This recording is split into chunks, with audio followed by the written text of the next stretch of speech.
Today we missed our opportunity to talk with Matt Barrows, normally on Mondays at 9, but we're glad to have him here on Tuesdays from The Athletic. Matt Barrows joining us. Matt, happy Tuesday. How are you?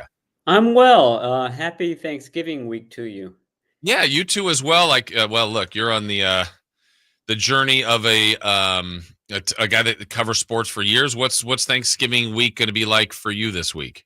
Well, the 49ers don't take Thanksgiving off, so neither do we. That's part of the deal. An NFL writer has his days off, his vacations in the summer. So the 4th of July is the big celebratory day for an NFL writer. Christmas, New Year's, Thanksgiving, those are usually still work days for us, which bothers our families a great deal for sure. It's like every year, I've been doing this for 20 years, and still the reaction is, wait, you have to work on Thanksgiving? Mm-hmm. What? What's that about? So was it? Yeah, was it last year? Literally, was that the Ravens game? Did they play on Thanksgiving? Yeah, they had a Thanksgiving night game against the Ravens. Yeah. Well, this year they've got they're probably thankful for things, but not thankful for their record, Matt. I mean, I felt like Sunday was a bit predictable, but still was a bit jarring to watch. You were there between, well, the people that were out, the penalties, the slipping all over the field, the turnovers. That didn't look like a team that, even when things are right, could be a Super Bowl team. They look like a mess on Sunday. Yeah, this was a team, given who was missing from the lineup, that had to be sharp. They had to be on it to win this game. And part of me thought, okay, this is going to be the game where they galvanize, because they had to.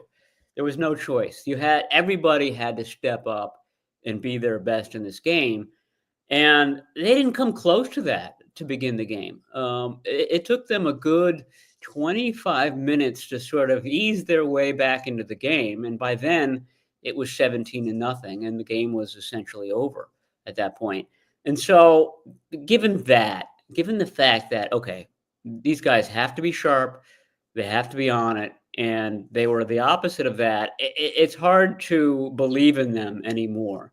And, they're not mathematically eliminated from the playoffs, anything but. They're still in the thick of the division race, because no one can pull away from it. But what we saw in Green Bay suggested that this is not a playoff team.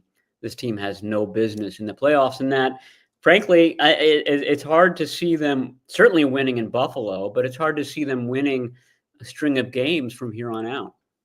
Yeah, I was thinking back this the other day about, I think the best news is what you said. There's still hope because of the division, because the door has been left open. And I know the saying is, look, a chip in a chair, and if you're in the tournament, you got a chance. This team's experience would suggest that they could do some damage. But even looking back at this season, I feel like the win in Seattle, and certainly the opener, I was impressed with the win against the Jets. I thought that looked like, wow, that this team is sharp. Other than that, I mean, even their other wins and some of their losses, it hasn't been there this year. And even with guys out, guys there, they haven't wowed me at all, really. Even the win in Seattle, that was a game that, if it were last year, they would have, kept pressing on the accelerator. That's true. And blown the Seahawks out. But that was another game where there was a big special teams play, and it allowed the Seahawks to make it a game, and the 49ers really had to kind of hang on. That's been their MO this year. I thought that third quarter against the Cowboys, and I think it was 21-0, that was the only point this season where I'm like, okay, these are the 2023 49ers. This is an elite team in the NFC. This is the team that's capable of going to the Super Bowl. And then even in that game, they just fell apart in the fourth quarter, mm-hmm. and that was a contest at the end. So the 2023 49ers have not shown up for any extended stretch this season. And, I thought that Green Bay was sort of the last hurrah. That was a good litmus test. Mm-hmm. Okay, who are these guys? Do these guys have it in them? They couldn't even stand up, Jason. They couldn't even keep their feet in Green Bay. And so I think that was just the obvious answer. Yeah, as we're talking with Matt Barrows from The Athletic, he's joining us courtesy of Stockton Honda. So, Matt, even going back to last year, the better version of the Niners, one thing that we would talk about on a weekly basis was showing up at times last year when healthy was the inability to stop the run. They didn't get run over, but sometimes that was an issue. That's still an issue now, and maybe even worse. We see Jacobs go for a couple scores over 100, and obviously Bosa out a factor, but this team is not stopping the run very well. No, and missing Bosa, the 49ers would point out that Jordan Elliott, who had a concussion in the game, is their run stopper, their biggest guy in the middle. But he was in the game at the beginning of the game, and that's when most of the damage was done. Bosa was on the field at the end of the Tampa game when the Buccaneers just zipped down the field and nearly scored a touchdown. They almost lost that game. So I mean, it's not just that. It's a lot of things. Fred Warner was off at the beginning of this game. Jair Brown had 3 missed tackles. He had been really good on tackles ahead of that. It's just what I'm talking about, that the 49ers needed to be their best versions of themselves early in that game, and they were hardly that. They were, just a shadow of themselves to start out against the Packers. We played a clip earlier in the show, Matt, of you talking to Kyle Shanahan yesterday about Brock Purdy, asking about, his work yesterday. Sounded like some light throwing for him, maybe a day off today and tested again on Wednesday. What's your feeling on Niner fans and the Niners possibly seeing Purdy on Sunday against the Bills? Yeah, it's looking up. I mean, you have to have the big caveat that at this time last week, they thought for all the world that Brock Purdy was going to be fine by the end of the week and play in Green Bay, and that didn't happen. That's been a recurring theme throughout the season, starting with Christian McCaffrey. Oh, yeah, we think Christian McCaffrey is going to be fine for the Jets game, and he wasn't. So we'll have to wait and see, but encouraging that he threw on Monday without any issues. That was what he did on Thursday of last week. Thursday was supposed to be, okay, we'll start out with some light throwing, and then we'll kind of build up from there. He couldn't even get through the light throwing portion of it, and was pulled from practice. And they started to, I don't want to say panic, but it was a real concern, to the point where they got a second MRI later that afternoon, which also showed, just like the Monday MRI last week, that there's no structural damage. So I think that there's a team-wide sigh of relief that, okay, this is more what we're expecting. But they're still not exactly sure why he was in so much pain last week. So again, something to monitor. No throwing today for Brock Purdy. It's going to be a rest day, and then Wednesday, the hope is that he'll have a real limited practice where he'll throw some, and then if that goes well, then I think it'll be a full deal on Thursday and Friday, and that it's Brock Purdy versus Josh Allen on Sunday instead of Brandon Allen versus Josh Allen. The Allen Boys game, as it will be known, Sunday night in Buffalo. Yeah, and I'm sure the first point of emphasis for Purdy will be his own pain tolerance. How does he feel about it? But the other part, he might feel okay, but you certainly don't want a guy to have less zip and velocity on the ball. I'm sure that's something else they're going to be looking at this week with him throwing. Yeah, and that's something that was important to Kyle Shanahan a couple of years ago in Brock Purdy's first ever start against the Buccaneers. Tom Brady was on the other side of the field, blowout win for the 49ers, but Purdy hurt his ribs in that game. And it was a real question mark about whether he was going to play the next week in Seattle, which was a Thursday night game. And one of Shanahan's takeaways, they're just getting to know Brock Purdy at this point.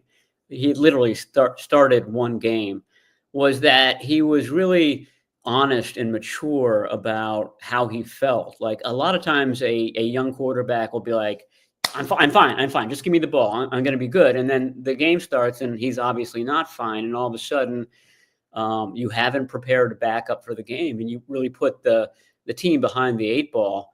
And Purdy was, Brock Purdy. He was mature about it. He told them that he was having trouble.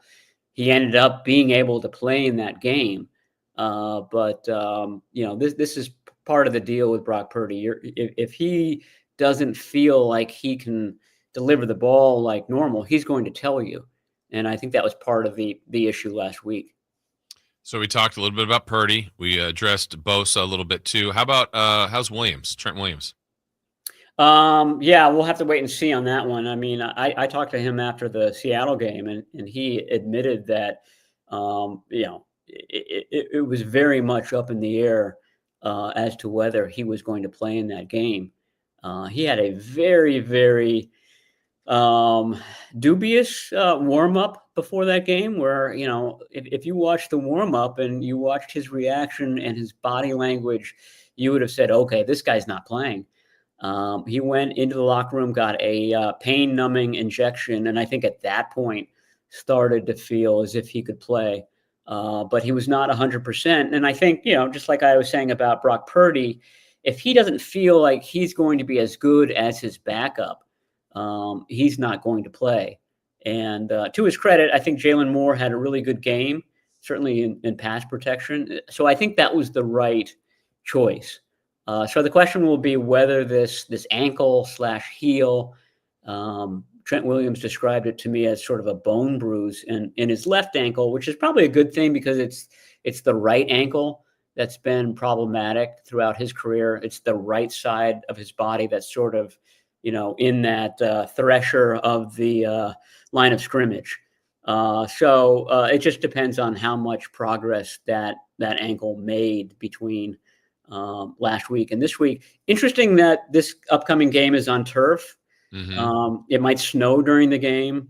I don't know if that affects Trent Williams' decision and Nick Bosa's decision, but you would think that would be part of the calculus, at least, that, maybe I'm not going to be as good on this hard surface as I would be on grass. Yeah, I hadn't looked at that yet. Is that some of the projections for the weather? 45% chance of snow during the game. It's always comfortable in the booth, though, for you, Matt.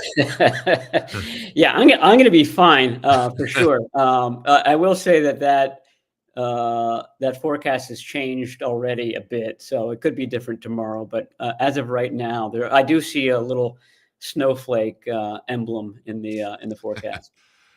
You think I heard the practice window opened up for Greenlaw? Chances we see Dre Greenlaw this week? I think poor this week. I think John Lynch has sort of prepared us that they're going to take a lot of that window to ease him in. I think playing on turf is probably even a bigger calculus for Dre Greenlaw, a guy who's coming off an Achilles injury. So I would be very surprised if he's playing against Buffalo. I think the following week against Chicago, or the Thursday game after that against the Rams, are probably the two that the 49ers are looking at for Dre Greenlaw.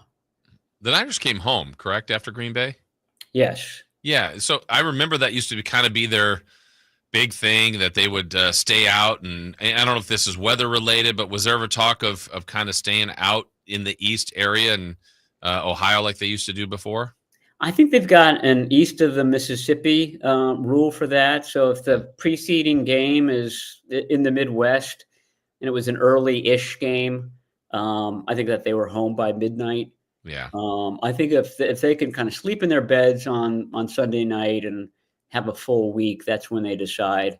Also, upper Midwest in the, I know New York State's not in the Midwest, but that region of the country in the winter.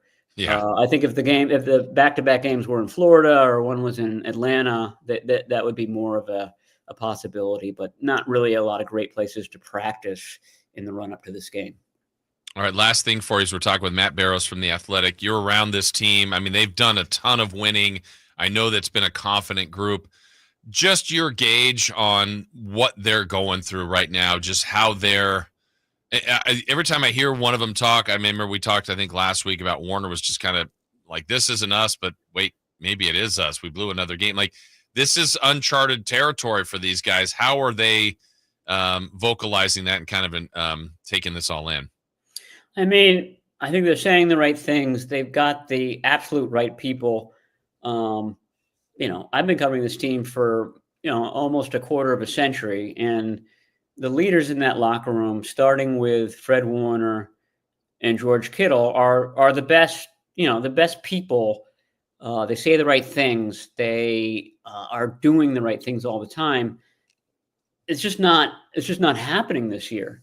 And this has happened in the past. I remember that 2013 49ers team that was just teeming with talent, from Patrick Willis to Justin Smith to Navarro Bowman, Colin Kaepernick, Anquan Bolden, Michael Crabtree, Frank Gore, an all-star lineup.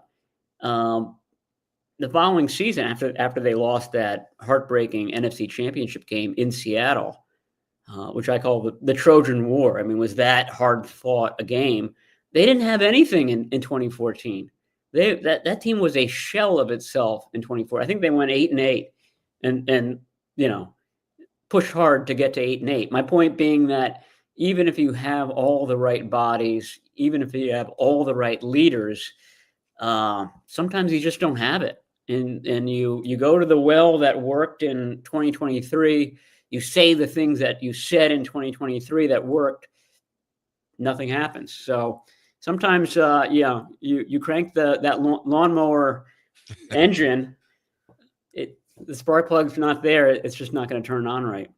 Yeah. Well, we'll see. They've got another opportunity this week. It'd be a heck of a win if they somehow win in Buffalo. I look at the spread. They're already 7-point underdogs in this game.